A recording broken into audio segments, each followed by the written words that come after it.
আসসালামু আলাইকুম। এখন দেখবেন সংবাদ শিরোনাম।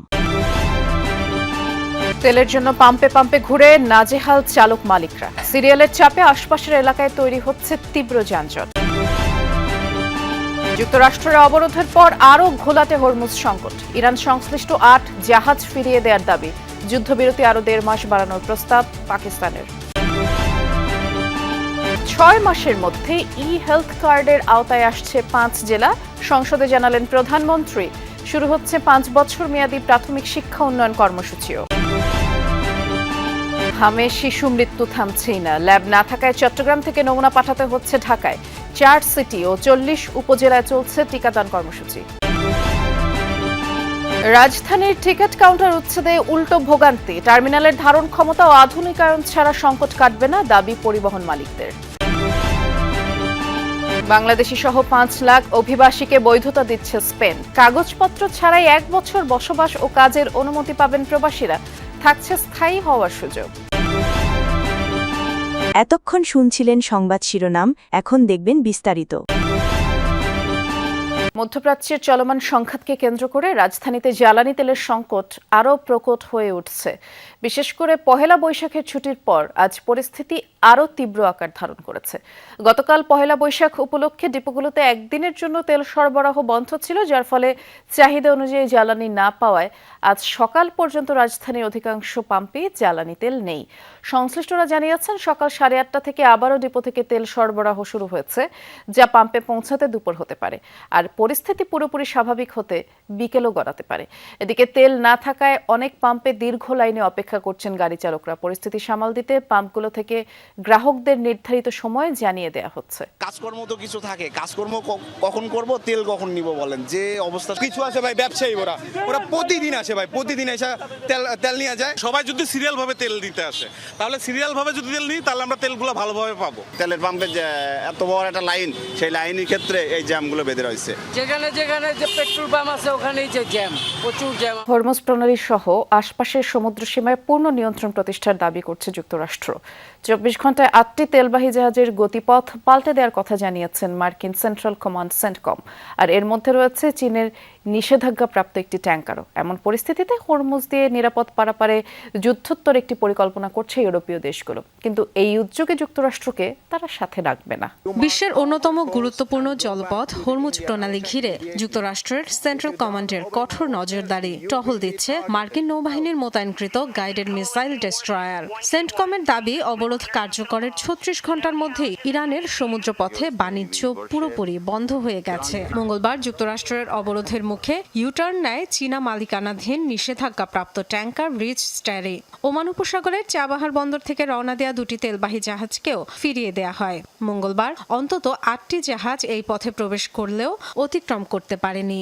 এক্স বার্তায় সেন্টকম প্রধান অ্যাডমিরাল ব্র্যাড কুপার দাবি করেন, ইরানের বন্দরগুলোর ওপর অবরোধ পুরোপুরি কার্যকর করা হয়েছে। এই ব্লকেড সব দেশের জাহাজের জন্য প্রযোজ্য, আবারও জানিয়েছে একথা। আগামী 6 মাসের মধ্যে দেশবাসীকে হেলথ কার্ড প্রদানের উদ্যোগের কথা জানিয়েছেন প্রধানমন্ত্রী তারেক রহমান। এছাড়া 1 জুলাই থেকে 5 বছর মেয়াদী প্রাথমিক শিক্ষা উন্নয়ন কর্মসূচি শুরু করার কথাও জানান তিনি। সংসদে প্রশ্নোত্তর পর্বে প্রধানমন্ত্রী জানিয়েছেন, মধ্যপ্রাচ্যে অস্থিরতার প্রেক্ষিতে বিকল্প ও নতুন শ্রম বাজার সন্ধানে সুনির্দিষ্ট পরিকল্পনা গ্রহণ করা হবে। দেশে পেপ্যালের কার্যক্রম আরম্ভে কার্যকর উদ্যোগ গ্রহণে একটি কমিটিও গঠন করা হয়েছে। ত্রয়োদশ জাতীয় সংসদের প্রথম অধিবেশনের 14তম দিন। কার্যসূচির শুরুতেই ছিল প্রধানমন্ত্রীর জন্য নির্ধারিত প্রশ্নোত্তর পর্ব। প্রাথমিক শিক্ষা উন্নয়ন কর্মসূচি সরকার শুরু করতে যাচ্ছে। প্রধানমন্ত্রী জানান, আগামী 1 জুলাই থেকে 5 বছর মেয়াদী 5ম প্রাথমিক শিক্ষা উন্নয়ন কর্মসূচি শুরু হতে যাচ্ছে। এই কর্মসূচির মাধ্যমে অবশিষ্ট শিক্ষকদের ইংরেজি বিষয়ে প্রশিক্ষণ দেওয়ার পরিকল্পনা আছে বলেও জানান তিনি। সামুদ্রিক সম্পদ, মৎস্য, পর্যটন এবং পরিবেশ সংরক্ষণের মধ্যে সমন্বিত ভারসাম্য প্রতিষ্ঠা এবং সুনীল অর্থনীতির টেকসই ও দীর্ঘমেয়াদী উন্নয়ন নিশ্চিত করার লক্ষ্যে প্রয়োজন হলে 2026-27 অর্থ বছরে প্রাতিষ্ঠানিক কাঠামো গড়ে তোলার বিষয়টি সক্রিয় বিবেচনাধীন রয়েছে।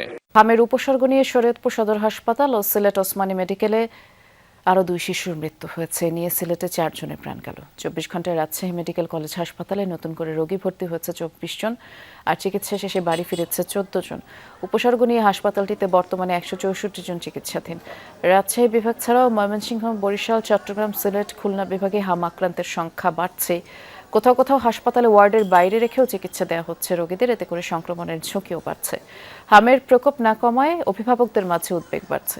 এদিকে দেশের 4 সিটি কর্পোরেশন ও 30 উপজেলায় শিশুদের জন্য হামের বিশেষ টিকাদান কর্মসূচি চলছে। রাজধানীতে সিটি কর্পোরেশনের চলমান অভিযানে উচ্ছেদ করা হচ্ছে বাস টার্মিনালের বাইরের সব টিকিট কাউন্টার, উদ্দেশ্য যানজট নিরসন। কিন্তু এই অভিযানের পর বিপাকে যাত্রী, পরিবহন মালিক উভয় পক্ষই। বলা হচ্ছে টার্মিনাল থেকেই ওঠানামা করবেন যাত্রীরা। আদতে কি সেটা বাস্তবসম্মত? ঢাকার 3টি বাস টার্মিনালেই ধারণ ক্ষমতার কয়েক গুণ যানবাহনের চাপে বিশৃঙ্খল পরিস্থিতি। পরিবহন মালিকরা বলছেন সংকট নিরসনে টার্মিনালের আধুনিকায়নের বিকল্প নেই। রাজধানীর সবচেয়ে বড় বাস টার্মিনাল সায়দাবাদ, এখান থেকেই প্রতিদিন যাতায়াত করে হাজারো যান। যুগের পর যুগ এই টার্মিনালের বিশৃঙ্খলা আর অনিয়ম শিরোনাম হয়েছে গণমাধ্যমে। ভেতরে প্রবেশ করতেই দেখা মিলল এক যাত্রীর। হন্তদন্ত হয়ে কি খুঁজছেন তিনি? টিকিট আগে বাইরে থেকে কাটতাম, এখন শুনতে পারছি এই ভিতরে টিকিট আছে। এখন ভিতর তো কাউন্টারে কোনো কার্যক্রম চালাইতেছে না, কেন আমরা টিকিট পাইতেছি না এবং গাড়ি কোথা থেকে ছাড়ে তাও জানতে পারতেছি। নির্বাহী ম্যাজিস্ট্রেট, ঢাকা দক্ষিণ সিটি কর্পোরেশন। দেখা গেল সিটি কর্পোরেশনের অভিযানে সিলগালা হচ্ছে টার্মিনালের চারপাশে গড়ে ওঠা বাস কাউন্টার। এসব কাউন্টার থেকেই বিক্রি করা হতো দূরপাল্লার টিকিট। যাত্রী ওঠানামা চলে টার্মিনালের বাইরের রাস্তায়। ছোট ছোট কাউন্টার আছে, 15টা পর্যন্ত যখন কাউন্টারগুলো থাকে তখন হচ্ছে আপনার গাড়িগুলো যদি 1 মিনিট করেও দাঁড়ায় যাত্রী ওঠা নামানোর জন্য, তাহলে কিন্তু অনেক দূর জ্যামটা চলে যায়।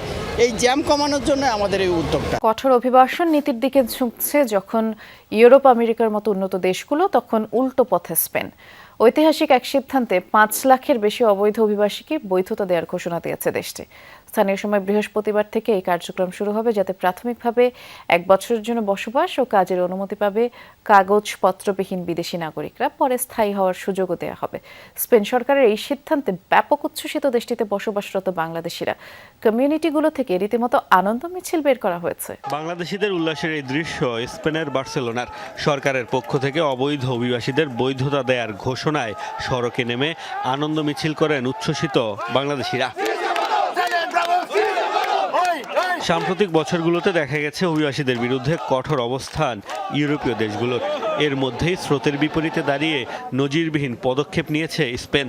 মঙ্গলবার মন্ত্রিসভায় অবৈধ অভিবাসীদের বৈধতা দেওয়ার পরিকল্পনার অনুমোদন দেওয়া হয়েছে, যার আওতায় বৈধ হওয়ার সুযোগ পাবেন বাংলাদেশ সহ বিভিন্ন দেশের 5 লাখের বেশি নাগরিক। আমরা এখানে আসার পরে যে স্পেনিশ সরকার আমাদেরকে যে সুযোগ দিয়েছে বৈধতার, আমরা সবাই খুবই আনন্দিত। অভিবাসী প্রায় 20,000-এর মতো আছে। এরা যদি সবাই কাগজ পায়, ইনশাল্লাহ আমাদের দেশের অর্থনীতিতে অনেক প্রভাব পড়বে। প্রায় 160টি অর্গানাইজেশন যারা অভিবাসীদেরকে নিয়ে কাজ করে, তাদের আন্দোলনের ফসলে এইটার সাথে আমাদের বাংলাদেশিরাও জড়িত আছে।